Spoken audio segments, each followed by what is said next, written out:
At that time, the disciples came to Jesus and asked, Who's the greatest in the kingdom of heaven?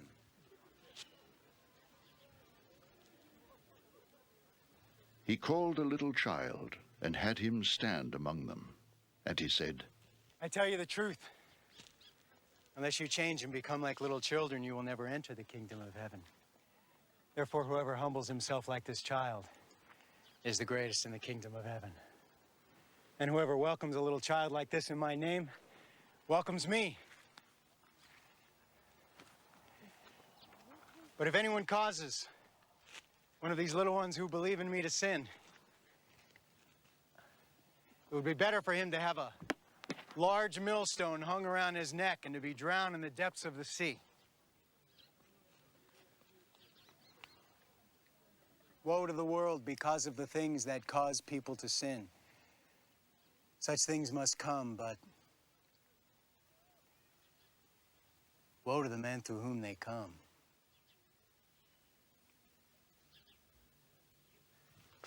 If your hand or your foot causes you to sin, cut it off and throw it away.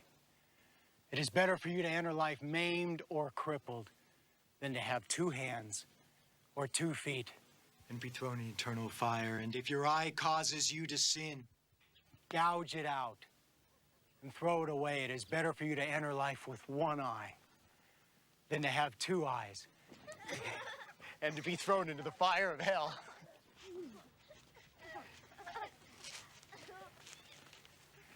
See that you do not look down on one of these little ones.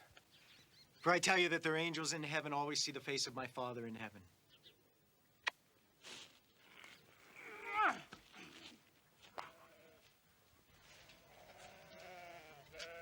What do you think?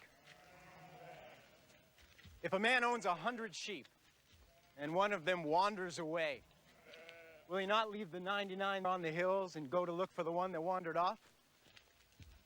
And if he finds it, I tell you the truth, he is happier about that 1 sheep than about the 99 that did not wander off. In the same way, your Father in heaven is not willing that any of these little ones should be lost. If your brother sins against you, go and show him his fault just between the 2 of you. If he listens to you, you have won your brother over. But if he will not listen, take 1 or 2 others along so that every matter may be established by the testimony of 2 or 3 witnesses. If he refuses to listen to them, tell it to the church. And if he refuses to listen even to the church, treat him as you would a pagan or a tax collector.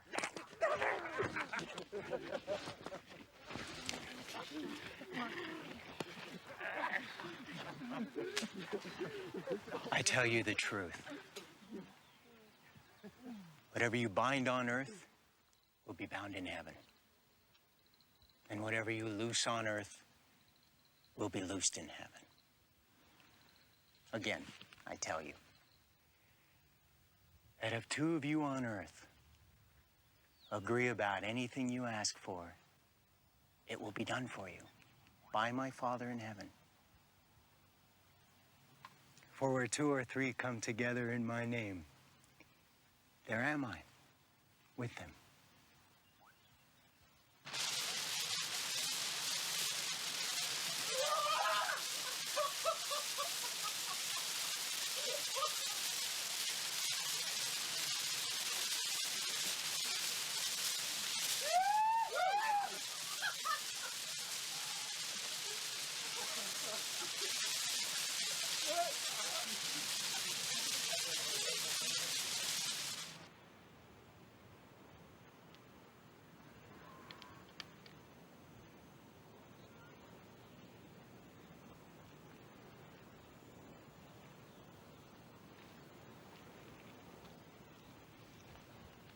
Then Peter came to Jesus and asked, Lord, how many times shall I forgive my brother when he sins against me? Up to 7 times. Jesus answered, I tell you not 7 times, but 77 times. Therefore, the kingdom of heaven is like a king who wanted to settle accounts with his servants. As he began the settlement, a man who owed him 10,000 talents was brought to him. Since he was not able to pay, the master ordered that he and his wife and his children and all that he had be sold to repay the debt. The servant fell on his knees before him. Be patient with me, He begged. and I'll pay back everything. The servant's master took pity on him, canceled the debt, and let him go. But when that servant went out, he found one of his fellow servants who owed him 100 denarii. He grabbed him and began to choke him. Pay back what you owe me! He demanded. His fellow servant fell to his knees and begged him, "Be patient with me and I will pay you back." But he refused. Instead, he went off and had the man thrown into prison until he could pay the debt. When the other servants saw what had happened, they were greatly distressed and went and told their master everything that had happened.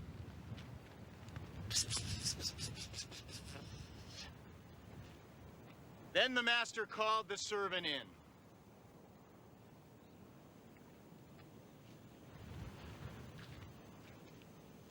"You wicked servant," he said. "I canceled all that debt of yours because you begged me to. Shouldn't you have had mercy on your fellow servant just as I had on you?"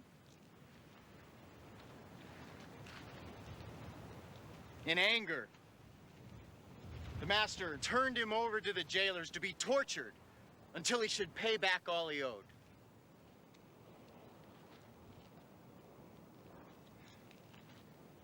This is how my heavenly Father will treat each of you unless you forgive your brother from your heart.